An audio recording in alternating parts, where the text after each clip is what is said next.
Ben's college game day, and I guess simple terms, what's it going to take for Georgia to win this game tomorrow? Simple terms, score more points than the other team. How about a little bit more complicated than that? I think Georgia's offense has to play like it's played, and I think people look at Georgia's defense and they give them props, and rightfully so.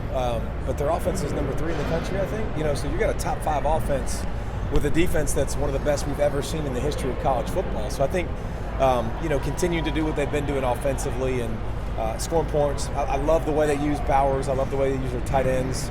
Physicality. I think Stetson Bennett running will be another key to the game, which people are going to find out. Like, he's pretty athletic when he runs away from people. So just keep doing what you've been doing. Kind of challenge Alabama offensively, obviously probably the most explosive offense Georgia's seen.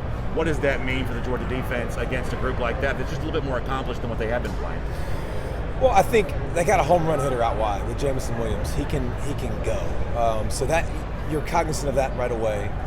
You've seen some plays that have been made on the back end. You've seen some PIs called, and you've seen some plays that could have been made. In the Tennessee game, you saw some of those too. So I think the challenge will be the speed on the perimeter. And, if I'm Alabama, I'm probably going to go more tempo. If I'm Alabama, I'm going to play under center. Now, listen, you don't change who you are in 1 week, but I'll tell you what, I'm not impressed with what I've seen from them the last several weeks, and specifically up front. I mean, they're rotating right tackles. They're changing their center.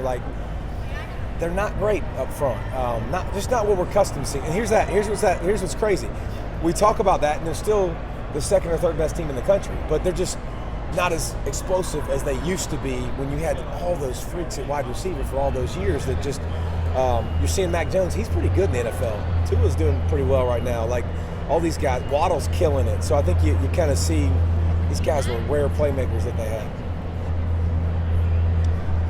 Just going back, I think it's the number 6 scoring offense in the country, but the defense is what gets all the chirping. I mean, no, this is one of those games you think Georgia could just outscore Alabama. Well, nobody scored over 17 on this defense, so I'm not expecting a shootout where they're just going to have to outscore them. I think Georgia's defense is good enough to limit anybody. I don't think there's nobody in the college football landscape right now that you're looking at. Look at the top teams. I think Cincinnati's probably got the most explosive offense when it comes to points, making big plays. Michigan's not an explosive offense. Oklahoma State's not an explosive offense. Notre Dame's not a hyper-explosive offense. So this is probably the best, from that standpoint, this is probably the most explosive one of the bunch. Ohio State had, the most explosive offense from that standpoint. So I don't think it's a shootout. I think it's a 30-20 type game. I think it's somewhere in that range. How do you think you would have handled a game in your career knowing that Georgia can still go to the playoff, even if you lose tomorrow, probably will? What would that have done to your pregame motivation, knowing that you kind of have a little less to play for than sometimes you do in games like this? That wasn't a part of my DNA. I wouldn't have thought like that. And here's the thing. I'm just telling you, if you want me to put my player hat on, like, I want to rip the heart out of these guys. Like, I want to finish. If I'm a Georgia player, I want to finish Bama myself. Like, I'm Mortal Kombat. Like, I didn't want Auburn to finish them. If they stood them up, whatever. But I want to put the finishing touches on what they've done to you the past several years. If it wasn't Alabama, maybe I think you give a little more credence to that.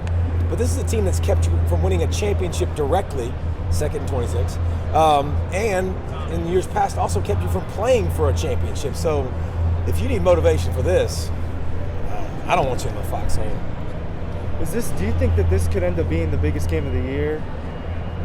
Yeah, I mean, I think when you look at the teams that are left, I mean, this is 1 and 2 for a reason.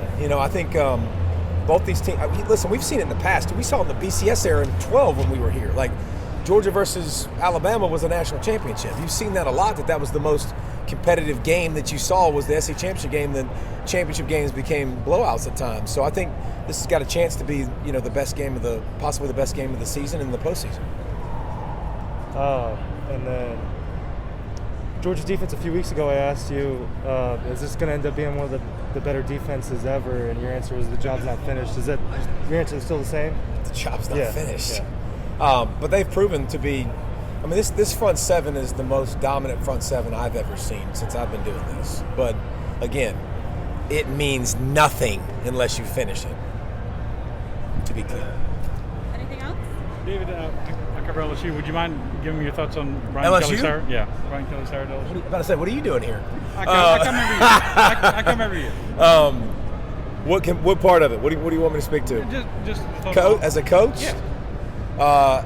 I think Brian Kelly's a heck of a coach. I think he's always been successful. He coaches offensive football successful. He knows X's and O's. He knows his teams are disciplined. His teams are tough. His teams are physical. So I think from that standpoint, dude, he's everything you want from that standpoint with a coach.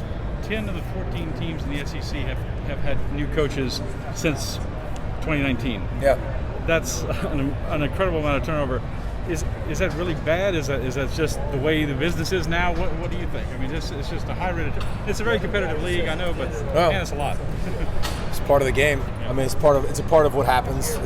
I don't know the numbers on how it's been in the Big Ten and how it's been everywhere else, but you don't get much time nowadays to reboot. Like the days when you had 3 or 4 years to kind of build your staff and, hey, I'm going to get my guys and go win. I don't know that that's an option anymore. I think you got to win, and you got to win fast, or else you'll be looking for a job.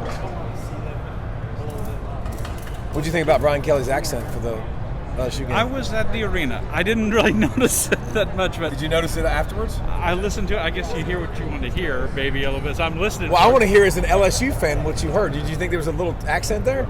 I guess a little bit. I thought he was trying to maybe speak over the crowd. It was very loud. It was a huge. Everybody was all geeked up, and maybe he was playing to the crowd a little bit. Yeah, but he's still at Orgeron as far as he talks. Nobody's at Orgeron. I get you. I get that. Well, honestly, I didn't really notice it. What if I'm going to go back and listen to it? Okay. And then you were like, maybe some credence playing to to the that. crowd a little bit. Yeah, I guess so. Thanks for doing this to us. No problem, bro. Thank you. Thank you. Always good to see BM.